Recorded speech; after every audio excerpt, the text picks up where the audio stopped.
Bom, mais uma vez, então, o nosso vice-presidente de infraestrutura da CEBIC, Carlos Eduardo Lima Jorge, aqui conosco.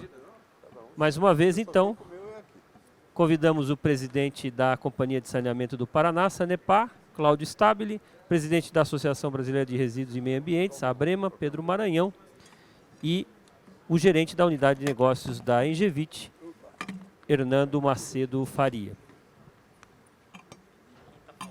Ainda tá aquele trânsito horroroso.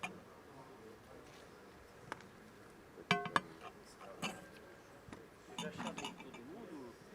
Só falta o Cláudio, né? Ah, tá.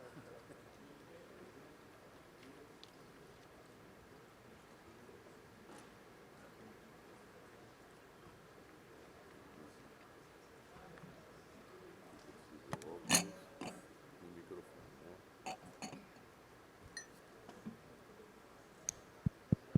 Alô, alô. Tá ligado.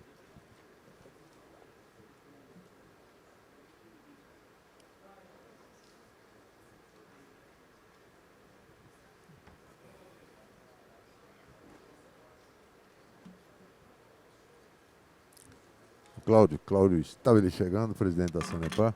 Deixa eu recebê-lo.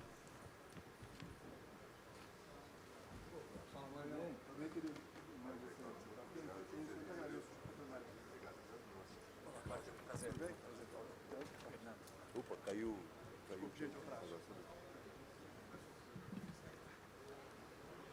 Vamos lá, gente, vamos ocupando aí os seus lugares. Eu peço para sentarem, por favor. Quero agradecer desde já a presença do Pedro Maranhão, ex-secretário nacional de saneamento. Hoje ele preside a ABREMA, que é a Associação Brasileira de Resíduos e Meio Ambiente. Fez um esforço de chegar aqui a pé, caminhando 1 quilômetro a pé. Acho que merece depois até uma salva de palmas, Pedro, porque o secretário ali já se comprometeu conosco de melhorar esse acesso.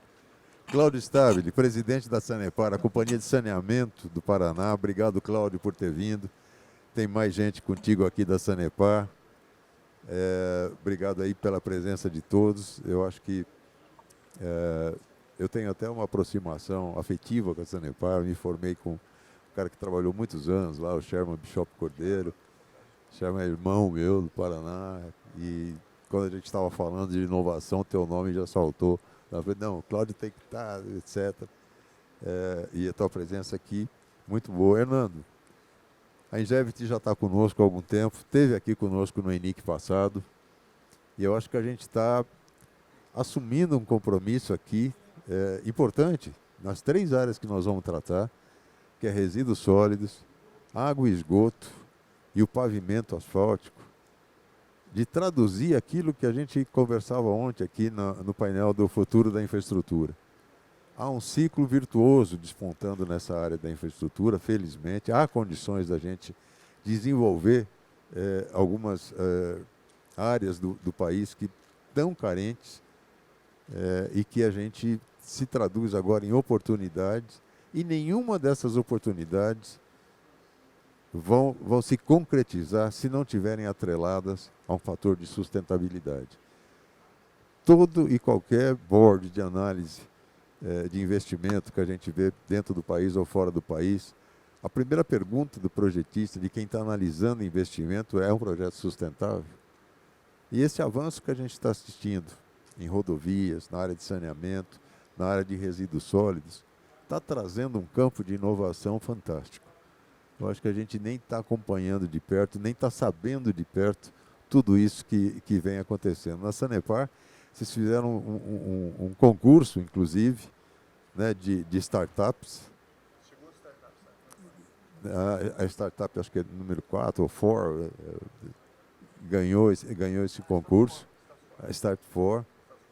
E o que ela trouxe? Ela trouxe uma novidade em termos de detectar vazamento, eu estou bem por dentro, eu estudei, eu fiz lição de casa. E eu acho fantástico isso, né? Porque a gente vai vendo a evolução, vai crescendo a demanda do saneamento, felizmente, a gente poder suprir um pouco dessa dívida social que o país ainda se arrasta com tantos brasileiros, e trazendo inovação.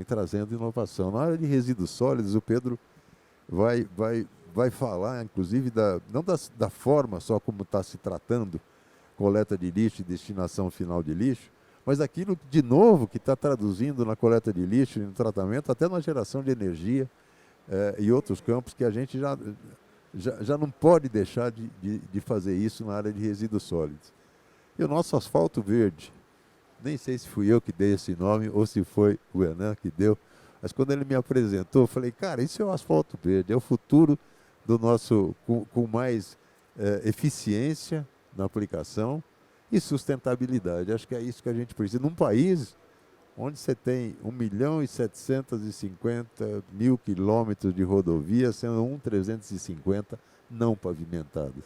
Então existe um campo da gente trabalhar em cima da sustentabilidade desse campo de pavimentação enorme. Mas não só porque eu sou apaixonado pelo saneamento, mas eu queria ouvir primeiro a Sanepar. Pode ser? Obrigado, Cláudio. A palavra está contigo, tem o microfone ao teu lado. Obrigado. Bom, primeiro, agradecer a organização. Aqui, acho que eu vou tirar aqui. Agradecer à organização pelo convite, cumprimentar o secretário Marião, que muito nos ajudou, não é? Enfim, aos meus colegas da Sanepar que estão aqui, diretor Risden, Gustavo, nosso especialista em inovação, diretor jurídico Cavacim, meu amigo André, e até lembrar que o nosso Sinduscom Paraná, em junho, fará 80 anos. Fantástico, uma atuação fantástica. Eu sou advogado, então eu já peço perdão aqui antecipado por qualquer equívoco que eu venha a cometer, mas de qualquer forma eu estou aprendendo muito com nossos engenheiros, não é? E isso é importante. Bom, a Sanepar, ela... desculpe. Eu vou ter que colocar o fone, senão eu vou acabar perdendo.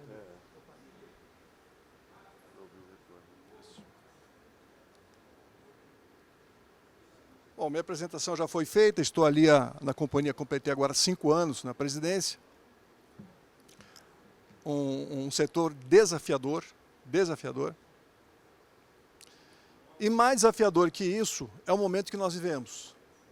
Seja de escassez, seja de grandes excessos, por exemplo, de água. Nós estamos falando de mudança climática. Na verdade, nós estamos falando dos efeitos das mudanças climáticas. A mudança já ocorreu. Nós estamos sofrendo os efeitos do que aconteceu, não é? E como é que a gente entende que é possível reverter ou mitigar o que nós estamos sofrendo hoje e ainda sofreremos, infelizmente? Por meio da economia circular. E lá, quem cunhou esse conceito, certamente, ele vislumbrava não só a questão da economia, do custeio, mas também da questão ambiental. Mas por muitos e muitos anos, isso não foi levado em consideração, não é? E hoje, com o que nós estamos vivendo, esse binômio economia e ambiental, ele é indissociável. Não há como esse binômio não andar de mãos dadas, sob pena de não termos, talvez, aonde nos refugiar de vários problemas que podem ser causados, sob pena não tendo atenção às questões ambientais. Bem, aqui nós falaremos um pouquinho de economia circular voltada no tratamento de esgoto. E uma vez utilizando o conceito, na essência e na prática, nós podemos utilizar 100% dos nossos resíduos, falando de estação de tratamento de esgoto. Com isso, nós temos redução dos nossos custos, geração de receitas e, tão importante quanto tudo isso, proteção do meio ambiente. Proteção do meio ambiente. E podemos transformar em quê? Energia elétrica, mobilidade sustentável, segurança da água e biofertilizante, entre muitas outras coisas. Falar um pouquinho da Sanepar. A Sanepar é uma companhia, é uma sociedade de economia mista, de capital aberto. Em janeiro agora a companhia completou 61 anos, E atendemos no processo água mais de 11 milhões de pessoas. E para isso nós temos 168 estações de tratamento de água. E atendemos quase 9 milhões de pessoas no processo esgoto. E para isso temos 265 estações de tratamento de esgoto. No tocante à água, nós já universalizamos, temos 100% de cobertura nas sedes urbanas do Estado, onde a Sanepar está presente. E ela está presente em 344 dos 399 municípios do Paraná. No esgoto, passamos a marca de 80% de coleta, e tão importante quanto coletar é tratar. E nós tratamos 100%. E quando chegamos na companhia, no início do governo Ratinho Júnior, nós tínhamos 32 mil acionistas.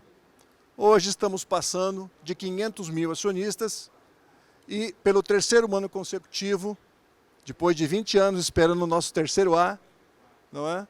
Nós temos aí reconhecidos pela Fitch, pela Moody's, o AAA da companhia, que isso é muito importante. Todos vocês aqui sabem o quanto vale isso. Mas falando um pouquinho então do esgoto, e ele como resíduo sólido, hoje em muitos lugares, e a companhia ainda o faz também, ele vai para aterro sanitário, não é? Líquido, infelizmente, para os rios. E gás, quando ele produz gás, ele é queimado. Mas como que nós fazemos isso? Como a Sanepar trata desse assunto? É óbvio, de forma sustentável. E aí o que nós temos muitas oportunidades e com um grande potencial. Então, como é que nós enxergamos? Um problema, transformamos em solução. Gastos em receitas, resíduos em produtos, subprodutos dos processos água e esgoto em superprodutos. E como isso se dá? Como isso ocorre? Bom, de forma muito simples, que estou falando para uma plateia seleta aqui, não é? Dois sistemas, o anaeróbio e o aeróbio. O sistema anaeróbio de tratamento de esgoto, nós temos o maior parque de reatores anaeróbios do mundo, são mais de 200 estações, gerando biogás todos os dias. E da parte sólida, vou falar um pouquinho adiante, nós produzimos adubo. No sistema aeróbio, nós estamos com um projeto muito grande para trazermos então biodigestores e transformar inicialmente em biogás. Aqui, de uma forma simples, os 3 estados físicos do esgoto: gasoso, líquido e sólido. No gasoso, o biogás é a primeira matéria-prima, e daí nós temos a energia elétrica, que podemos produzir. O biometano e o CO2, de forma muito grosseira, da purificação desse biogás, nós temos esses 2 gases. O biometano sendo usado como combustível, e o CO2 aqui, num trabalho em parceria com a FINEP, nós vamos começar a produzir CO2 líquido. Não é? E tem vários usos. Não é? Hidrogênio, um trabalho também com a FINEP, com a COPEL, Universidade Federal do Paraná e o CI Biogás. Também apresentamos um projeto que foi aprovado para a eletromobilidade. Então, no que consiste?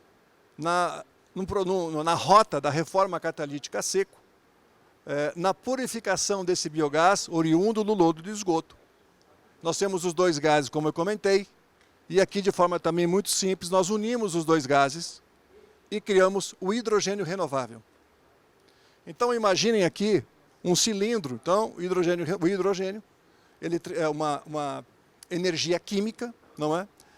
Onde nós enviaremos por uma célula ou pilha combustível, que transforma isso em energia elétrica, e ela tem 2 caminhos, para a bateria e para o motor. A bateria não tem só a razão para manter o veículo, ou para armazenar a energia, mas também para dar estabilidade ao motor. Então ela tem uma dupla função. E esse projeto, só para não passar, a previsão aqui é para produzir 14 quilos dia de hidrogênio renovável para 3 veículos elétricos. Eu digo isso que é pouco, mas é o início, não é? e usando também o biogás como fonte de calor para secagem do nosso próprio lodo de esgoto. Passando então para o estado líquido, Maranhão, a importância da água de reuso. Nós lutamos 4 anos no estado e conseguimos uma norma interessante para as diferentes aplicações, diferentes utilidades dessa água, que em momentos de escassez ela pode ser de extrema importância. E quando não, também não, em momentos de escassez, ela pode diminuir tarifa. E eu vou explicar por que isso. Eu ia falar exatamente isso. Que ela pode Exato, exato. Então nós temos uso industrial, que já fazemos. Para uso urbano, em razão da qualidade dessa água, nós podemos tratar para limpeza de ruas e vias urbanas. Como uso na agricultura, como fertigação, daí você tem que fazer uma composição um pouco diferente, mas é possível, nós fazemos. E o que eu reputo de mais importante, que é o uso indireto, que é exatamente isso. Uma água extremamente limpa, então você tem a garantia de segurança hídrica, Maranhão, e segurança da água, quantidade e qualidade. Não é? E isso voltando para uma estação de tratamento de água para novamente se tornar potável. Mas isso é uma discussão que nós vamos chegar em algum momento, não hoje. E no estado sólido, o adubo, então, como eu já falei, do sistema anaeróbio por si só, nós fazemos um tratamento, uma purificação com cal, e já fazemos há 27 anos isso, e já distribuímos mais de 300 mil toneladas de forma graciosa a pequenos agricultores, para alguns tipos de cultura, claro. Uma prática reconhecida pela ONU, inclusive. O biofertilizante, que é a novidade, passamos por um processo licitatório, teve uma empresa vencedora, ela apresentou o material agora para nós, que será testado numa cooperativa do Paraná, e aí então, certamente nós começaremos também a produzir em escala o biofertilizante, o NPK. Que gera receita aí. Já receita. Não, e não só isso, eu deixo de mandar o lodo, imagine, para o aterro e transformo ele em biofertilizante. Mas antes ele passou produzindo biogás. Como combustível, então uma vez esse lodo seco, aqui é uma secagem diferenciada, uma secagem feita por micro-ondas, ele também tem alto poder calorífico que nós colocamos como combustível para os nossos secadores. E o resultado da queima é essa biomassa, essas cinzas. E que nós estamos fazendo, então, os nossos pavers, não é? Do lodo de esgoto. Resulta nesse material totalmente permeável e sustentável. Então, aqui vou dar um exemplo rápido de uma ET sustentável em operação. Então, essa estação é a Estação Belém, São José dos Pinhais, no Paraná. Ela tem capacidade instalada para tratar 2.500 litros por segundo. Eu não vou falar, que nem vai ter tempo, falar de cada ponto de tratamento, mas lembre que em cada ponto que vai se fazendo o tratamento do esgoto, ele vai deixando resíduos orgânicos. E é isso que importa saber, para eu explicar o finalzinho para vocês. Tá? Aqui é um gradeamento, e lembrando que nós teremos esse ano ainda uma licitação para passagem de fibra ótica na nossa rede de esgoto, não é? Começando por Curitiba, depois Londrina e depois o restante do Paraná. Mas, independentemente da fibra ótica, chegamos aqui no gradeamento, que ele separa sapatos, fraldas geriátricas, fralda infantil e o que vocês imaginarem. E ele vem passando pelas várias fases aqui de tratamento, até que chega um momento que nós descartamos uma água extremamente limpa, de alta qualidade, num rio que depois de 10 metros acabou. Bom, aqui, todos aqueles pontos que eu disse, que nós vamos então retendo esses resíduos orgânicos, eles vão para esse local, para fazer mais um deságue ainda, tirar o máximo de umidade que ele tem. E aqui começa a segunda parte da planta. Era uma SPE, nós compramos a parte do sócio há 6 meses. E aqui, lembrem que eu falei das 200 estações anaeróbias, que é uma digestão do lodo. Aqui é uma codigestão. Então nós utilizamos o lodo de esgoto e resto de alimentos. Do Ceasa, de restaurantes, enfim, aquilo que realmente é inservível, né? E fazemos uma codigestão Aqui nos armazenadores, de forma proporcional, ele vai lançando para os biodigestores. Aqui nós temos a mágica das nossas bactérias, não é? Que é essa composição dos dois materiais. Vai para o nosso gasômetro, que é um gasômetro especial, onde ele continua ainda fazendo uma pós-digestão daquilo que ainda passa pelos biodigestores. Aqui nós temos uma filtragem, tirando ainda gases corrosivos e umidade, que não é possível se ver aqui. Aqui, então, nós temos nossos motores, onde nós geramos energia elétrica. Não é? E aqui temos, inclusive, um aproveitamento desse calor, onde, por meio de serpentinas, nós aquecemos água e levamos aos biodigestores para otimizar ainda mais e fazendo que ele gere mais biogás. Está horrível aqui. 95% aproximadamente nós injetamos na rede. Isso paga pelo menos a conta de 100 unidades da companhia, 100 unidades consumidoras, em baixa tensão, que é mais caro, óbvio. E guardamos 5% para essa planta poder fazer o seu trabalho. Você faz a ingestão na rede dessa energia. Tem uma, rede, exato. Aqui é lançado na rede de energia elétrica da empresa no Paraná, que é a Copel, não é? Aqui, então, por fim, nós temos o digestato, que é a sobra da sobra, que nós fazemos, que eu mostrei para vocês. Ele seco, como combustível, e depois, ou também como base do biodigestor. Do biofertilizante. E, por fim, podemos ainda ter, como consequência, o nosso paver. Então, essa era a ideia de uma ética de economia sustentável, não é? E a missão será que estaria encerrada? Não, claro que não. Temos muito a fazer. Essa é a estação Atuba, em Curitiba. Ela tem capacidade instalada para tratar 2.000 litros por segundo de esgoto. Aqui nós estamos fazendo uma reforma na estação, trocando os reatores para atender ainda os mais rígidos padrões de tratamento. E, de novo, uma água ultra limpa. E aproveitamos fazer, com recurso inclusive do KfW, do Banco Alemão, 4 biodigestores. Esses 4 biodigestores, eles serão alimentados com 32.000 toneladas mês de lodo de esgoto, no Maranhão. 32.000 toneladas, que se não fosse isto, iria para aterro. E aqui nós vamos produzir de 12 a 16 metros cúbicos dia de biogás. E do biogás, podemos fazer tudo aquilo que eu já falei para vocês. Biometano, CO2, hidrogênio, e aí vai. Não é? Energia elétrica, enfim.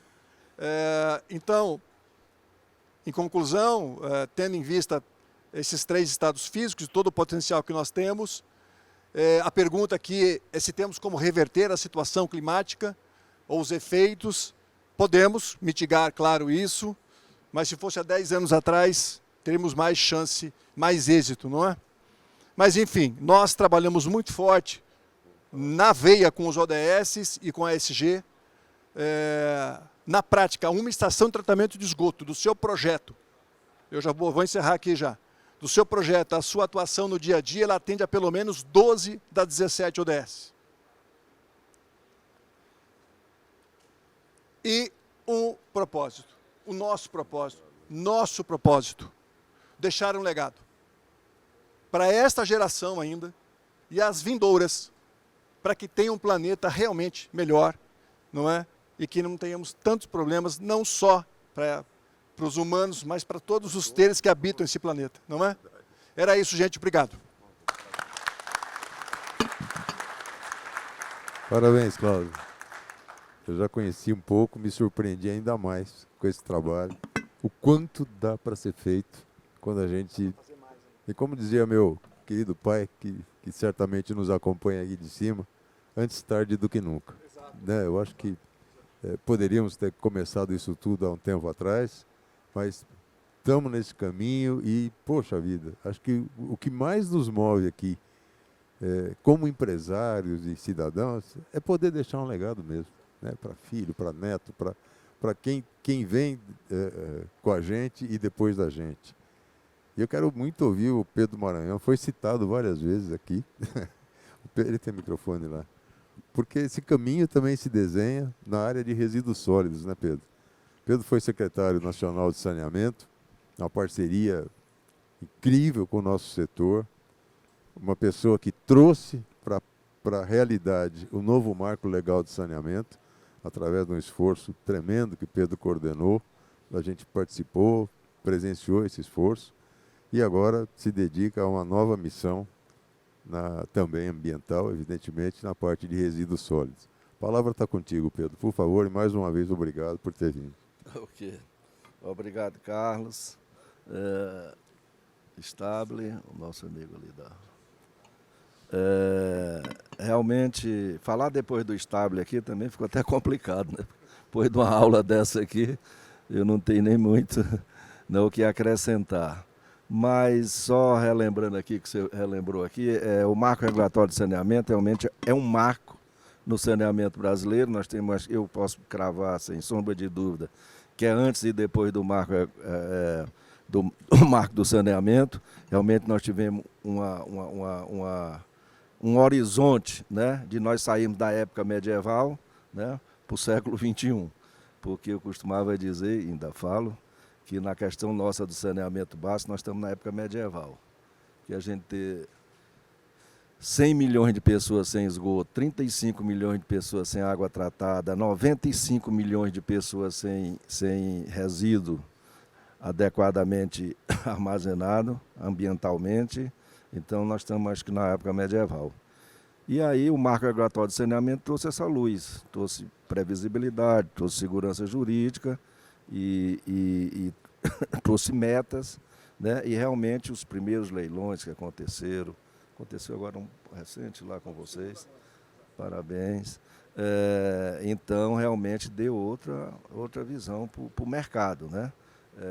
Eu dizia sempre que no setor da infraestrutura nós estávamos mais atrasados porque o nosso setor, infelizmente, os gestores antigamente tinham, né,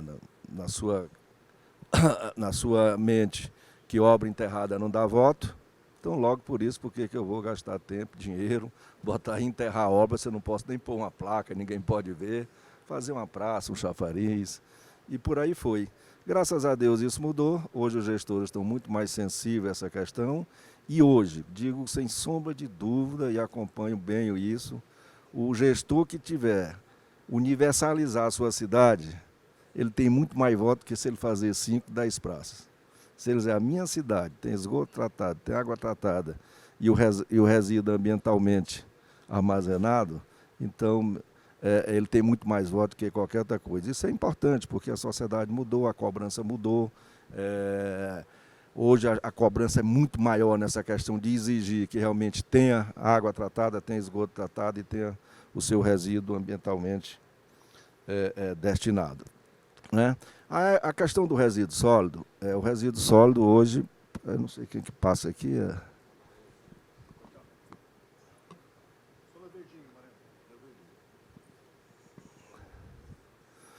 o resíduo sólido hoje, eu ia falar um pouco de saneamento, mas eu não vou ter tempo, eu queria até falar e parabenizar com essa questão do reuso. Eu sou fã desse projeto, e uma das primeiras reuniões que eu fiz na secretaria, eu digo, vamos trabalhar no reuso e fazer um marco, eu queria fazer um marco regulatório do reuso de água, porque não tinha nada, ninguém sabia como usar, só diziam o seguinte, não dá para consumo humano, o resto podia fazer ou não fazer, dependendo de onde o cara estava instalado. Então a gente queria fazer um marco regulatório, eu acho que ainda está em tempo da gente trabalhar isso, porque é fenomenal esse projeto do reuso. Aqui tem o Aquapolo, aqui em São Paulo, que é um projeto também muito interessante.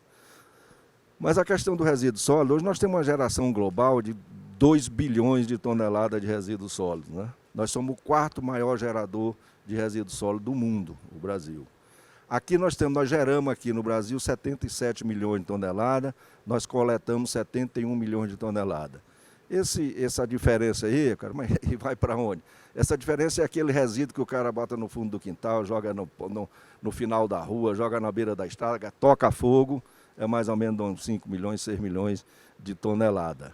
Então nós temos coletado 71 milhões. Desses 71 milhões, só 43 milhões tem destinação ambientalmente correta. Só 43 milhões vão para aterros ambientalmente instalados, que é uma puta obra de engenharia, que é outra frente que nós estamos junto com a CEBIC e com a CNI, que é acabar o pregão em obra de engenharia.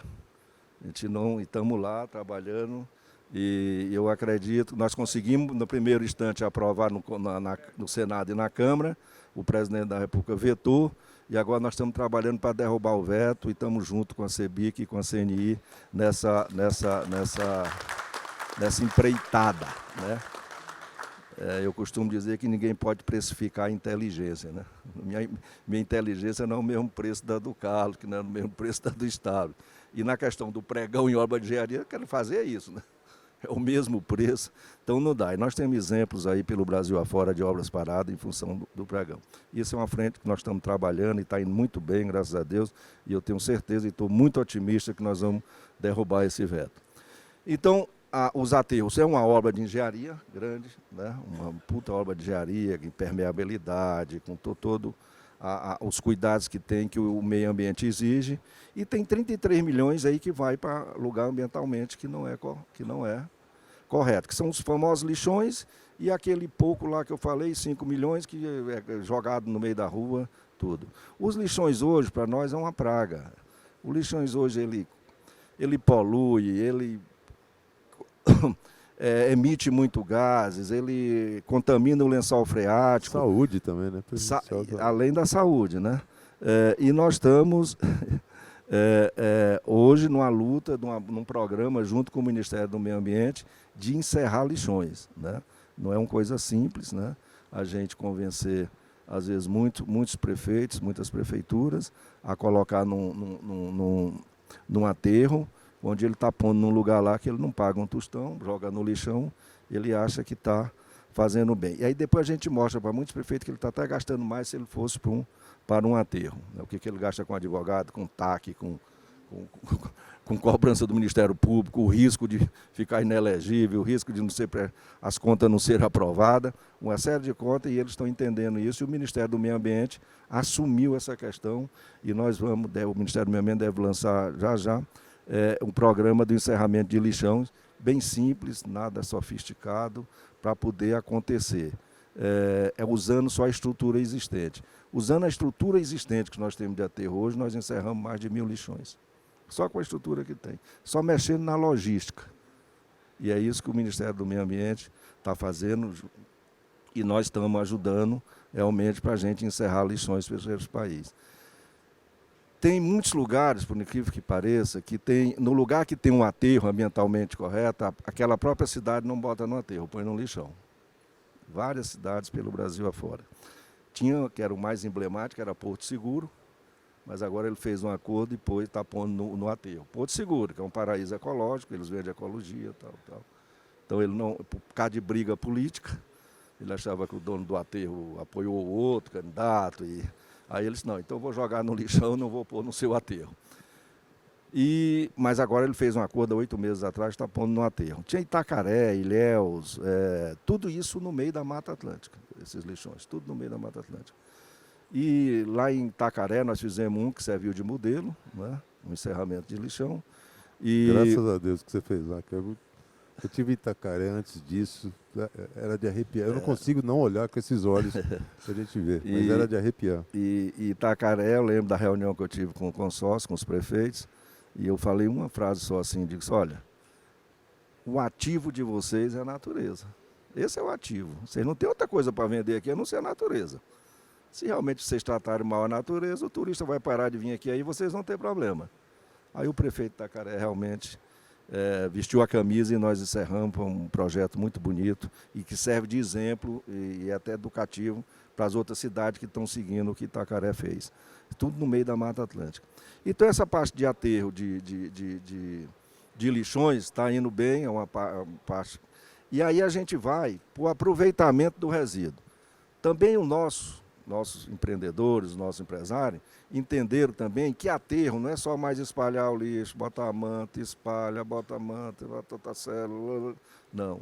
Hoje você tem que aproveitar, fazer o aproveitamento. Isso que o Estado falou deles, da água e esgoto. Já fazer o aproveitamento do lodo, da estação do biogás, das estações de tratamento de esgoto. Isso é uma coisa muito importante. Vou até falar mais na frente sobre isso, até para ele nos ajudar nessa questão. Então, hoje nós temos esse aproveitamento, que nós temos compostagem, temos CDR. O CDR é muito importante, CDR principalmente quando você tem cimenteiras perto do CDR. Por quê? Porque o CDR substitui o coque. Além de ser importado, ele é fóssil, né? Aí você está substituindo por um combustível renovável, né? Então isso é muito importante, a questão do CNL. Biogás. Biogás está aí, hoje nós fazemos energia, já mais ou menos quase 235, mas já tem outros projetos, já está passando de 300 mega, hoje produzindo em nossos aterros energia, e começamos agora a produzir o biometano, né? O biometano é uma coisa nova, né, aqui para o nosso setor, e aí nós estamos junto com o agronegócio, né, porque o setor do agronegócio também produz muito, tem condições de produzir muito biometano, e nós, o setor de resíduo. E nós com uma facilidade maior, por quê? Porque nós estamos nas regiões próximo das indústrias e próximo dos dutos. Então, nós estamos ali, já produzindo, já fazendo, na própria natureza faz a decomposição ali e a gente já começa a produzir o biometano. Já estamos produzindo hoje 380 mil metros cúbicos, já com 5 plantas, tem 5 plantas nossas e uma do agronegócio ainda. Mas o agro vai agora investir mais nessa questão e nós estamos com mais 6, 7 plantas aprovadas, que nós vamos para 840 mil metros cúbicos dia de biometano. Já em Fortaleza, 15% do gás usado em Fortaleza já é o biometano, já é originado de um aterro. Então isso é muito importante. Estamos enfrentando um lobby fortíssimo dos defensores aí de combustível fóssil, pessoal de petróleo, gás, realmente muito forte, estão jogando muito pesado contra esse projeto. É um projeto do deputado Arnaldo Jardim, foi aprovado na Câmara, está no Senado. E aí eu queria depois conversar com vocês, tá, já para a gente entrar nessa questão, que eu acho que o setor de vocês tem que entrar nessa questão, essa receita acessória que está aí pingando, né, para vocês, que é o biogás, de transformar no biometano. Nós temos condições de substituir combustível das frotas de carro. Só no nosso setor nós temos 55 mil caminhões, né? A gente conseguir substituir óleo diesel por biometano, já o ganho ambiental, o ganho econômico, o ganho, então, só tem jogo de ganha-ganha. Então isso é muito importante. Esse projeto do deputado Arnaldo Jardim, que está tramitando, chama Combustível do Futuro, né? Foi aprovado na Câmara e está no Senado, mas agora o lobby aumentou e nós estamos com artigos aí na imprensa contra. É um negócio muito pesado que estão jogando, não sei porquê. E todos eles, eu olho as empresas deles, as entidades deles, não, a sustentabilidade, a sustentabilidade, a sustentabilidade. Mas na hora que fala, não, pelo amor de Deus, não vamos substituir. E não sei por que carga d'água, é conhecido no mundo todo, chama gás natural. Eu não chamo, é gás de petróleo. Gás natural é o nosso, né? Esse é renovável. Então, eu digo, não existe gás natural, é gás de petróleo. Mas nós estamos trabalhando muito, isso está avançando bem. O Brasil tem uma capacidade para isso fenomenal do biometano, e do biometano, mas nós vamos mais. Hidrogênio verde, como ele falou, e mais o outro, que está aí e é obrigado, vai ser obrigado aos Estados Unidos, que é a SAF, que é o combustível de avião. Nos Estados Unidos, se eu não me engano, em 2050, a partir de 2050, não pousa mais avião lá que não tiver o combustível originado de renovável, e que seria a SAF, né, popularmente conhecida como SAF. Então, tem um espaço grande para nós crescermos na questão do resíduo sólido. O resíduo sólido hoje é ambiental, como ele falou, é ESG. Eu costumava dizer que o Marco Regulatório de Saneamento é o maior programa ambiental do mundo. Por quê? Porque ele é um programa que vai tratar esgoto para 100 milhões de pessoas e encerrar 3 mil lixões. E tratar água para 35 milhões. Nada mais é ESG do que isso, nada mais é ambientalmente correto do que isso. Quando você trata o esgoto, você está tratando o rio, o mar, né? o lençol freático e tudo. Então, hoje nós estamos muito otimistas com esses projetos, tem vários outros projetos aí, mas eu estou me fixando nessa questão do biogás e do biometano, porque tem uns projetos aí tramitando no Congresso Nacional, onde nós estamos trabalhando para aprovarmos isso e damos um grande salto na questão ambiental e na questão da substituição do gás de petróleo por um gás renovável, um gás puro, um gás realmente que é o biometano, e vai fazer muita diferença no nosso meio ambiente. E como o Carlos falou, eu geralmente falo mais do meio ambiente do que da saúde, porque foi uma experiência que eu tive como secretário, E eu falava só de saúde e não tinha muito Ibope, não. O meio ambiente tinha uma sensibilidade maior, e aí junto com a saúde. E hoje realmente é a questão do saneamento na saúde, que é outra briga nossa na reforma tributária, para botar saneamento básico é saúde. Não estamos conseguindo, eles acham que não é saúde, mas é saúde. Não existe coisa mais ligada à saúde que o saneamento básico, que é água tratada, esgoto. Então nós estamos hoje numa luta grande, conseguimos pôr lá no primeiro relatório que foi no Senado, chegou na Câmara quando voltou, nos acordos ali que ninguém sabe como são feitos, retiraram. Agora a gente voltou à luta de novo. Na lei complementar, saneamento básico é saúde. E se nós formos enquadrar de saúde, nós vamos ter um rebate aí de 60%. Hoje o meu setor paga 14%, né, lucro real, nós vamos para no mínimo 27%, que ninguém nem sabe se é 27%. Então vamos sair de 14% para 27%. Vocês da água e esgoto, vocês não pagam ISS, vocês vão de 8,5%, eu acho, para 27%. Quer dizer, é um negócio que ninguém sabe como resolver isso. Então nós estamos nessa briga, aí eu pediria o apoio de vocês nessa briga lá dentro do Congresso Nacional, tanto na reforma tributária como do projeto do combustível do futuro, que é o biometano.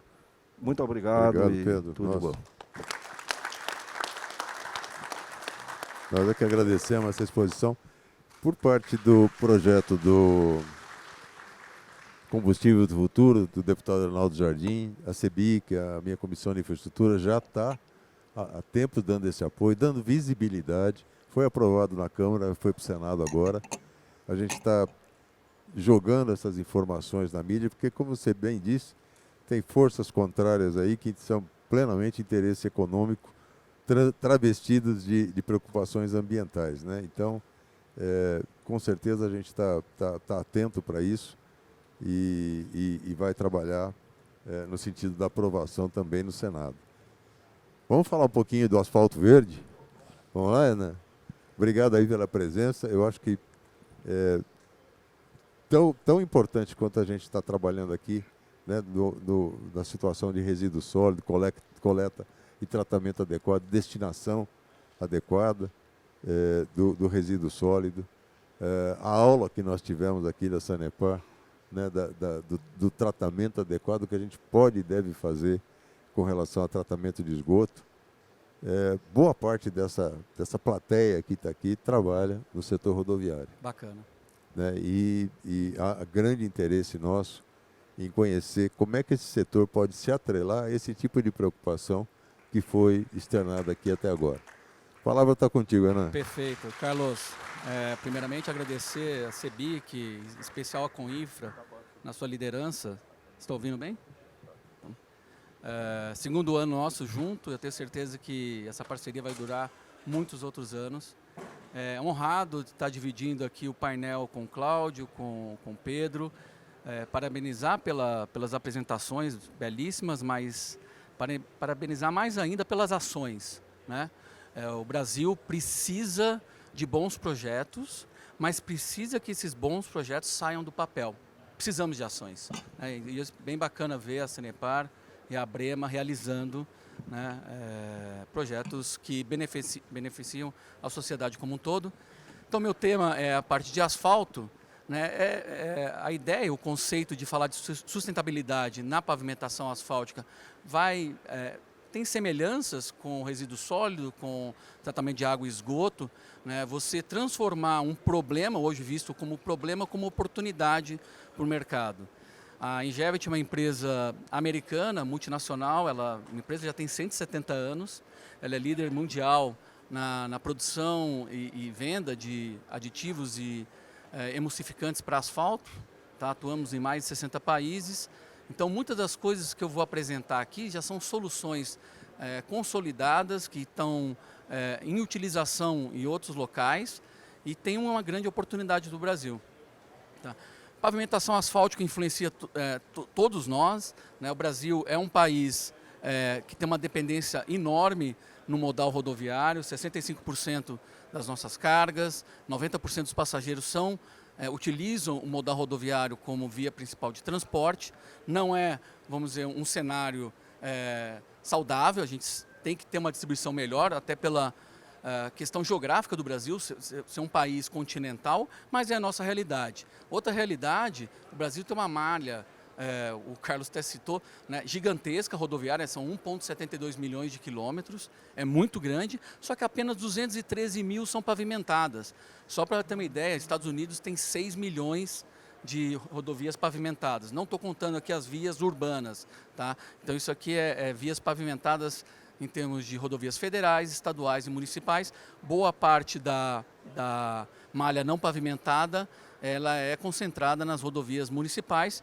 Então é um problema que a gente tem que encarar e enxergar como oportunidade, esse gap que a gente tem em relação à não pavimentação. Tá? O que é um asfalto? Por que eu vou falar de asfalto? O asfalto é a tecnologia mais utilizada na pavimentação, não só no Brasil, mas como no mundo. Estima-se aqui no Brasil 95% de todas as vias urbanas e rodovias utilizam o pavimento flexível, o asfalto, como tecnologia principal. Isso é também no mundo. Tá? Existe o pavimento rígido, feito de concreto, mas o asfalto ele é muito versátil e ele tem uma característica interessante, que ele é muito fácil da manutenção, e a gente vai falar bastante sobre essa questão de manutenção do asfalto. O que é o asfalto? É uma junção entre 95% de pedra, agregados, e 5% do ligante asfáltico. Esse ligante asfáltico vem basicamente do refino do petróleo. Tá? Então, a nossa principal fonte de asfalto no Brasil é a Petrobras, são as refinarias da Petrobras. Existem asfaltos naturais, mas tem um percentual muito baixo, saem em lagos, né? Trinidad e Tobago é uma fonte, mas não representam percentualmente nada em relação ao que é produzido, utilizado pelas refinarias. Os dados da ANP mostram que em 2023 nós vendemos no Brasil 2 milhões de toneladas de ligante asfáltico, que usa 5% da composição, né, de um pavimento. Né, só da camada de rolamento, né, não estou falando das camadas de base, só da camada que a gente vê, que a gente roda em cima. Né, então, se a gente passar isso para misturas asfálticas, 5%, vai dar 40 milhões de toneladas de misturas produzidas em 2023 no Brasil para pavimentação asfáltica. Utilizamos também, em 2023, 772 mil toneladas de emulsão asfáltica. Emulsão é uma junção entre água e asfalto. Água e asfalto são dois materiais que não se gostam. É a mesma coisa que você tentar misturar água e óleo, porque o asfalto é um óleo, tá, vindo do petróleo. Então você utiliza uma química para fazer essa junção, e essas emulsões asfálticas são principalmente utilizadas na parte de preservação de pavimento. Vou falar um pouquinho dela. Os objetivos dentro do setor de rodovia basicamente são os mesmos que os outros setores estão buscando em relação à sustentabilidade, eficiência energética, redução de emissões de poluentes, por exemplo, os VOCs, né, os materiais particulados, redução de insumos, material virgem, otimização logística, durabilidade, aumento da durabilidade e produtividade. E o legal é que na pavimentação asfáltica nós temos soluções que a gente consegue unir, alinhar esses diferentes objetivos, tendo uma redução de custo, um melhor desempenho e preservando o meio ambiente, que eu vou falar um pouquinho da mistura morna, utilização de RAP, é uma sigla em inglês para o fresado, Reclaimed Asphalt Pavement, recuperação profunda de pavimento com emulsão e preservação de pavimento.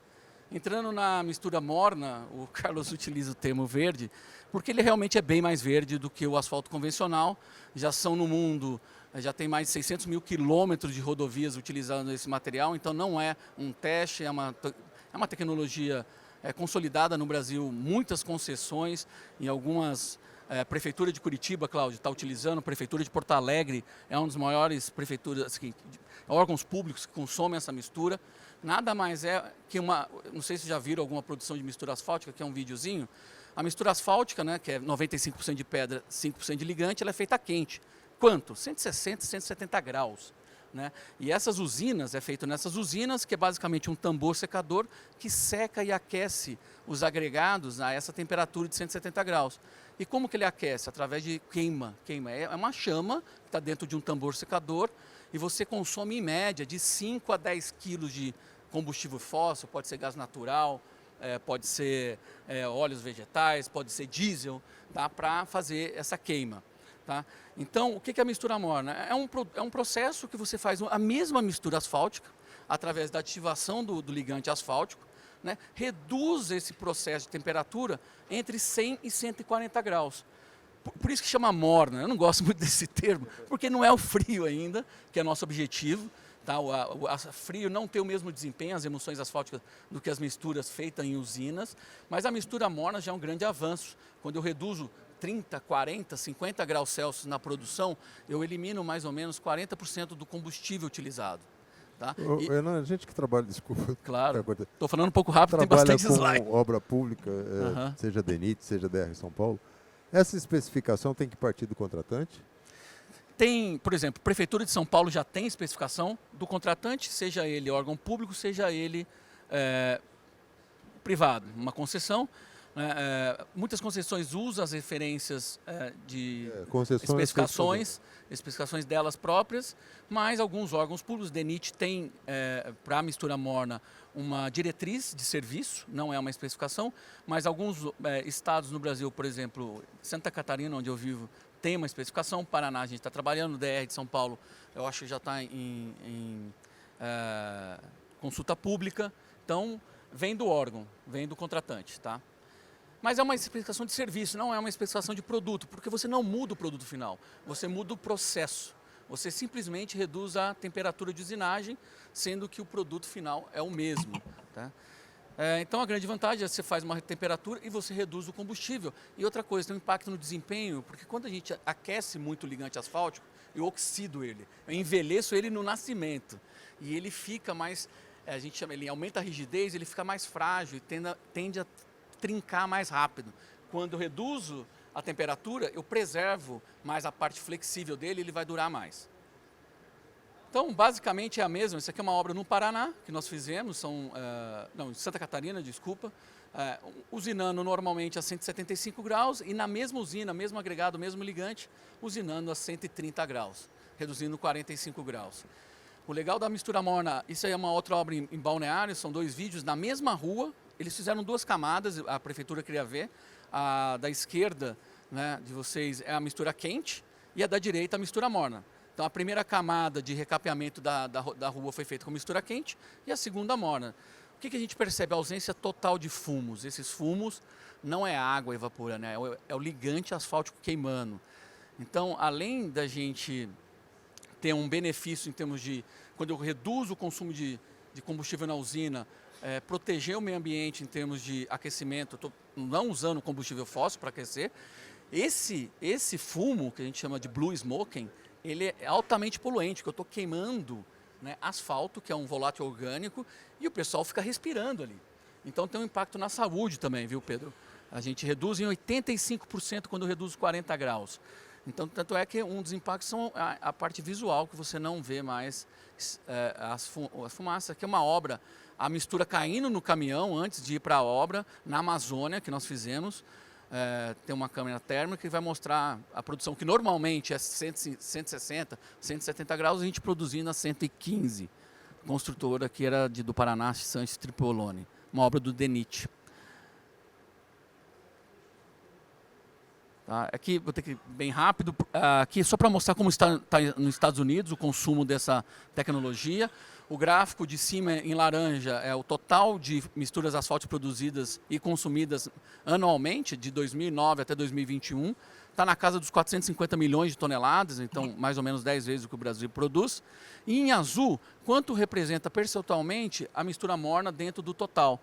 Então, é uma tecnologia que de 2009 a 2021, o gráfico azul, saiu de 5% para 45%. Isso mostra o seguinte, é o mercado mais técnico, mais seletivo do mundo na parte de pavimentação asfáltica, é o americano. Quase todas as nossas referências vêm de lá. Tá? Então, mostra que é uma tendência, não é nicho.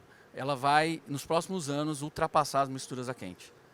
O legal, na Europa, o mesmo movimento, tá? A Alemanha proibindo a partir de 2025, Inglaterra também. No Brasil, a Petrobras lançou em novembro um asfalto que sai da Revap, aqui em São José dos Campos. O primeiro asfalto morno vindo da refinaria, diretamente da refinaria. Eles chamam CAP Pro, W vem de War Mix. Tá? Então hoje, pelo menos no estado de São Paulo, já é disponível direto da refinaria essa tecnologia. E por que ela vem crescendo bastante? Porque ela é um ganha-ganha. tá? A gente tem vantagens ambientais humanas, reduzindo os fumos, o conforto térmico para o trabalhador é muito superior, tá? Em vez de trabalhar a 170 graus a 130, 110, redução de combustível, melhora a produtividade, baixa a temperatura, aumenta o raio de entrega e melhora o desempenho em relação aos principais problemas, que é fissuração e deformação. Essa tecnologia, vocês falam em resíduo sólido, né? O material mais reciclado nos Estados Unidos se chama RAP. Eles reciclam, em 2021, reciclaram 94 milhões de toneladas desse material. Tá? E o que é o RAP? Basicamente é o fresado, quando a gente faz manutenção num pavimento asfáltico, a gente tritura, raspa ele, tá? E sobra um material que nós aqui chamamos de fresado. No Brasil a gente não tem a utilização dele, a reutilização dele da forma mais adequada, mas nos Estados Unidos eles consomem todo o RAP em novas misturas. Tá? Isso aqui mostra onde, o que você, a destinação do RAP, isso vem da NAPA, tá? Nos Estados Unidos eles utilizam a barra azul como mistura, eles voltam isso para a própria mistura asfáltica. Por quê? O ligante, apesar de ser só 5% da mistura, é a parte mais cara, é a parte mais nobre. Um ligante hoje custa R$5.000 a tonelada. Uma pedra custa 40. Então, quando você reaquece o material fresado numa usina, você consegue reutilizar o ligante. Tá? Então, tem motivo ambiental e econômico.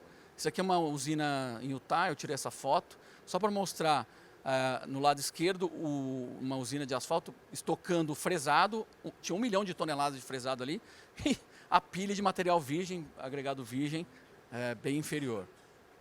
Tá, aqui umas fotos.